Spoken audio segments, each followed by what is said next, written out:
The materials can also be the materials of antiques versus contemporary pieces.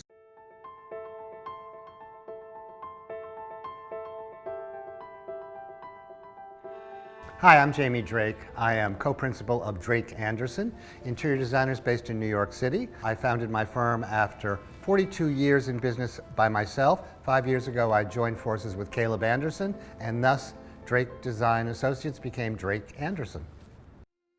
You know, often when we talk about materials and interior design, people immediately think about textiles, fabrics, wall coverings, carpets, and rugs. But the materials can also be the materials of antiques versus contemporary pieces. So you might have something marvelous and contemporary and lacquered steel from Hervé van der Straten contrasted against a Swedish 18th century chair with a beautiful patina of wood that has been developed over hundreds and hundreds of years. Patina is such a beautiful word unto itself, and that's because it is about beautiful surfaces. And whether it's something that's old chestnut from a refectory table from 1760, or the patina of a contemporary, highly polished Japanese Naguro Nuri surface, these are patinas that give depth, attract the eye, draw us in, and tell us a story even if we don't know what the story is. This is a scheme of an apartment, 2 rooms that we're working on currently. We've got the living room and dining room here. It's a marvelous new building that we're reconstructing the apartment pretty dramatically, all new bathrooms, all new kitchens. I think it's very important to create interiors that have different elements, different points of view, and different eras. When I'm putting a story together, a scheme for a client's project, I do it the same way I do for myself at home. I think about the story of our lives, and with me at home, I have a piece from my grandmother, which sits next to a gift from a sculptor here in New York area, and then a piece that I picked up on my travels. I think that bringing all those things together that are important to us evoke memory and really brings it alive. Here we have the contrast of a complex number of colors, including this beautiful, beautiful citrine, chartreusey green velvet, which is going to be on a very fluid sofa. This marvelous hand-woven silk and cotton from Lauren Wang is going to be pillows and brings in all the colors. And we'll take the color and move it to the other side of the room. I always think triangulation with color is so important in a room. This is the scheme for the bedroom. So you can see it's a much calmer, more serene.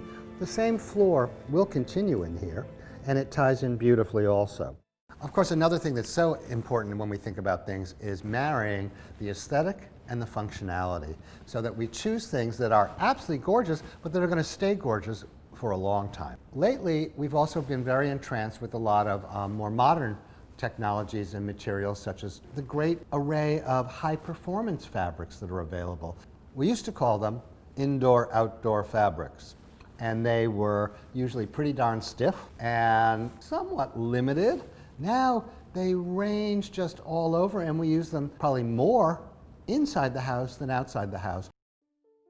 We have chenille texture in a high-performance fabric that'll be proposed to be used on the bed, throw pillows, another sofa in the corner of the bed, the tops of brass bedside tables in this copper-kissed glass, some other wood elements, an ottoman in front of the sofa in shearling, and we've got burnished brass throughout, and again the rug palms, wall covering, and an accent of a little bit of leather and color on the seat of another chair. It's going to be delicious.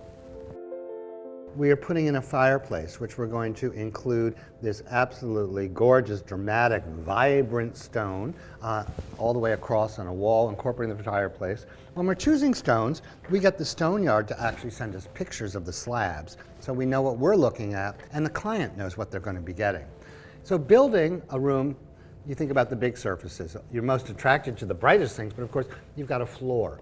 And here's this beautiful mid-tone floor. We have wall surfaces, which are going to be 2 types of plaster. One will be more matte, and one will be more polished in the same color. So you've got the contrast of materials. The ceiling inside a cove that's going to be curved with a crown molding is going to be high gloss, so that it really reflects the light.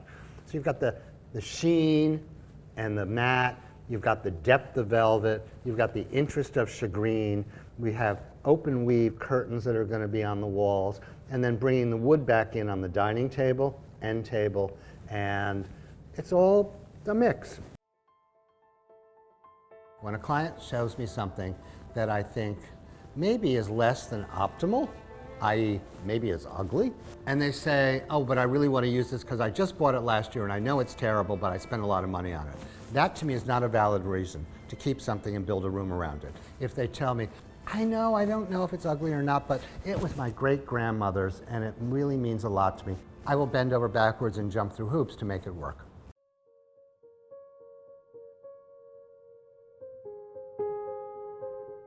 When it comes to thinking about materials in the home, don't be limited. Don't just keep your mind thinking about what the sofa fabric's going to be. Go beyond that. And something old can contrast beautifully against something new and heighten the experience of both.